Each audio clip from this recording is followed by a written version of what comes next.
Welcome, welcome, welcome. I am Pastor Todd Summer. I'm pastor at Faith and Victory Church in Auburn, Washington. I'm reading the Bible every single day of the year. Thanks so much for joining me. Let's get into it. Today we have a little bit of Mark, a little bit of 1 Kings, and a little bit of Hosea. Mark 12:28 through 44, the Greatest Commandment. One of the teachers of the law came and heard them debating. Noticing that Jesus had given them a good answer, he asked him, "Of all the commandments, which is the most important?" "The most important one," answered Jesus, "is, 'Hear, O Israel, the Lord our God, the Lord is one. Love the Lord your God with all your heart and with all your soul and with all your mind and with all your strength. The second is, love your neighbor as yourself. There is no commandment greater than these." "Well said, teacher," the man replied. "You are right in saying that God is the one, and there is no other but him. To love him with all your heart, all your understanding, and all your strength, and to love your neighbor as yourself is more important than all the burnt offerings and sacrifices." When Jesus saw that he had answered wisely, he said to him, "You are not far from the kingdom of God." And then no one else dared ask him any more questions. Whose son is the Messiah? While Jesus was teaching in the temple courts, he asked, "Why did the teacher of the law say that the Messiah is the son of David?" David himself, speaking by the Holy Spirit, declared, "The Lord said to my Lord, 'Sit at my right hand until I put your enemies under your feet.'" David himself calls him Lord. How can this be his son? The large crowd listened to him with delight, warning against the teachers of the law. As he taught, Jesus said, "Watch out for the teachers of the law. They like to walk around in flowing robes and be greeted with respect in the marketplace, and have the most important seats in the synagogues and places of honor at banquets. They devour widows' houses and for a show make lengthy prayers. These men will be punished most severely." The widow's offering. Jesus sat down opposite the place where the offerings were put and watched the crowd putting their money into the temple treasury. Many rich people threw in large amounts, but a poor widow came in and put 2 very small copper coins, worth only a few cents. Calling his disciples to him, Jesus said, "Truly I tell you, this poor widow has put more into the treasury than all the others. They all gave out of their wealth, but she, out of her poverty, put everything, all she had to live on." 1 Kings 4.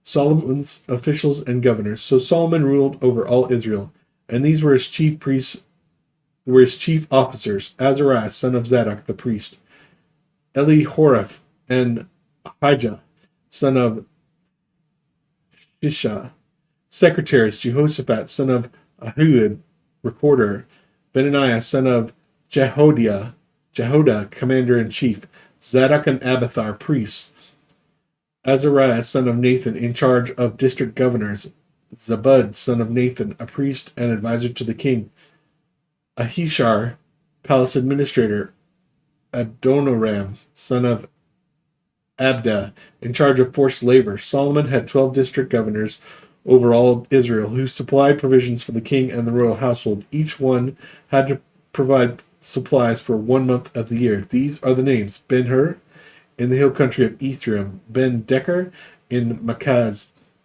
Shalbem, Ben Beth-Shemesh, with Elon Beth-Hanan; Ben Hesed in Aruboth; Shekah and the land of Hefer were his; Ben Abendab in Naphoth Dor. He was married to Taptabath, daughter of Solomon; Bana, son of Elihud, in Tanakh and Megiddo, and in all of Bethshan next to Zerathon below Jezreel, from Bethshan to Abel Maholah across the Jokmeam; Ben Geber in Ramoth Gilead. The settlements of Jair, son of Manasseh, in Gilead were his, as well as the region of Argob in Bashan, and its 60 large walled cities with bronze gate bars; Ahinadab, son of Iddo, in Mahanaim; Ahimaaz in Naphtali. He married Basemath, daughter of Solomon; Bana, son of Hushai, in Asher and Aloth; Jehoshaphat, son of Paruah, in Iskar; Shimei, son of Elah, in Benjamin; Geber, son of Uri, in Gilead, the country of Sihon, king of the Amorites, and the country of Og, king of Bashan. He was the only governor over the district. Solomon's daily provisions. The people of Judah and Israel were numerous as the sands on the seashore. They ate, they drank, and they were happy. And Solomon ruled over the kingdoms of the Euphrates River to the lands of the Philistines, as far as the border of Egypt. These countries bought tribute and were Solomon's subject all his life. Solomon's daily provisions were 30 cores of the finest flour and 60 cores of meal, 10 head of stall-fed cattle, 20 of pasture-fed cattle, and 100 sheep and goats, as well as deer, gazelles, roebucks, and choice fowl. For he ruled over the kingdom west of the Euphrates River from Tifsah to Gaza, and had peace on all sides. During Solomon's lifetime, Judah and Israel, from Dan to Beersheba, lived in safety, everyone under their own vine and under their own fig tree. Solomon had 4,000 stalls for chariot horses and 12,000 horses. The district governors, each in his month, supplied provisions for King Solomon and all who came to the king's table. They saw to it that nothing was lacking. They also brought to the proper place their quotas of barley and straw for the chariot horses and for the other house horses.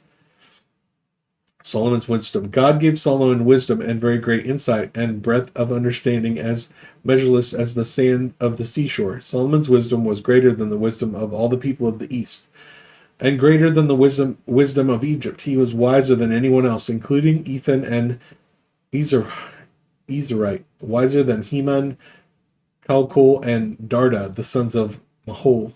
And his fame spread to all the surrounding nations. He spoke 3,000 proverbs, and his songs numbered 1,005. He spoke about plant life, from the cedar of Lebanon to the hyssop that grows out of the walls. He also spoke about animals, birds, reptiles, and fish. From all nations, people came to listen to Solomon's wisdom, sent by all the kings of the world who had heard of his wisdom.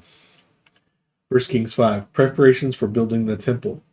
When Hiram, king of Tyre, heard that Solomon had been anointed king to succeed his father David, he sent envoys to Solomon because he had always been on friendly terms with David. Solomon sent back this message to Hiram. You know that because of the wars waged against my father David from all sides, he could not build a temple for the name of the Lord his God until the Lord put his enemies under his feet. But now the Lord my God has given me rest on every side, and there is no adversary or disaster. I intend therefore to build a temple for the name of the Lord my God, as the Lord told my father David when he said, Your son, whom I will put on the throne in your place, will build the temple for my name. So give orders that cedars of Lebanon be cut for me. My men will work with yours, and I will pay you for your men whatever wages you set. You know that we have no one so skilled in felling timber as the Sidonians. When Hiram heard Solomon's message, he was greatly pleased and said, Praise be to the Lord today, for he has given David a wise son to rule over his great nation. So Hiram sent word to Solomon, I have received the message you sent me, and I will do all you want in providing the cedar and juniper logs. My men will haul them down from Lebanon to the Mediterranean Sea, and I will float them as rafts by sea to the place you specify. There I will separate them, and you can take them away. And you are to grant my wish by providing food for my royal household. In this way, Hiram kept Solomon supplied with all the cedar and juniper logs he wanted, and Solomon gave Hiram 20,000 cores of wheat as food for his household, in addition to 20,000 baths of pressed olive oil. Solomon continued to do this for Hiram year after year. The Lord gave Solomon wisdom, just as he had promised him. These were peaceful relations between Hiram and Solomon, and the two of them made a treaty. King Solomon conscripted laborers from all Israel, 30,000 men. He sent off to Lebanon in shifts of 10,000 a month, so that they spent 1 month in Lebanon and 2 months at home. Adoniram was in charge of all of the forced labor. Solomon had 70,000 carriers and 80,000 stonecutters in the hills, as well as 3,300 foremen who supervised the project and directed the workers. At the king's command, they removed from the quarry large blocks of high-grade stone to provide a foundation of dressed stone for the temple. The craftsmen of Solomon and Hiram and workers from Byblos cut and prepared the timber and stone for the building of the temple. Hosea 7:3-16. They delight in the king with their wickedness, the princes with their lies. They are all adulterers, burning like an oven whose fire the baker needs not stir from the kneading of dough till it rises. On the day of the festival of our king, the princes become inflamed with wine, and he joins hands with the mockers. Their hearts are like an oven. They approach him with intrigue. Their passion smolders all night. In the morning it blazes like a flaming fire. All of them are hot as an oven. They devour their rulers. All their kings fall, and none of them calls on me. Ephraim mixes with the nations. Ephraim is a fat loaf not turned over. Foreigners sap his strength, but he does not realize it. His hair is sprinkled with gray, but he does not notice. Israel's arrogance testifies against him, but despite all this, he does not return to the Lord his God or search for him. Ephraim is like a dove, easily deceived and senseless. Now calling on Egypt, now turning to Assyria. When they go, I will throw my net over them. I will put them down like birds in the sky. When I hear them flocking together, I will catch them. Woe to them, because they have strayed from me. Destruction to them, because they have rebelled against me. I long to redeem them, but they speak about me falsely. They do not cry out to me from their hearts, but wail on their beds. They slash themselves, appealing to their gods for grain and new wine, but they turn away from me. I trained them and strengthened their arms, but they plot evil against me. They do not turn to the Most High. They are like a faulty bow. Their leaders fall by the sword because of their insolent words. For this they will be ridiculed in the land of Egypt. Amen, amen, amen. Well, thank you so much for joining me today. I really appreciate it. I would also really appreciate a like and a comment on this video. Have a great day. God bless.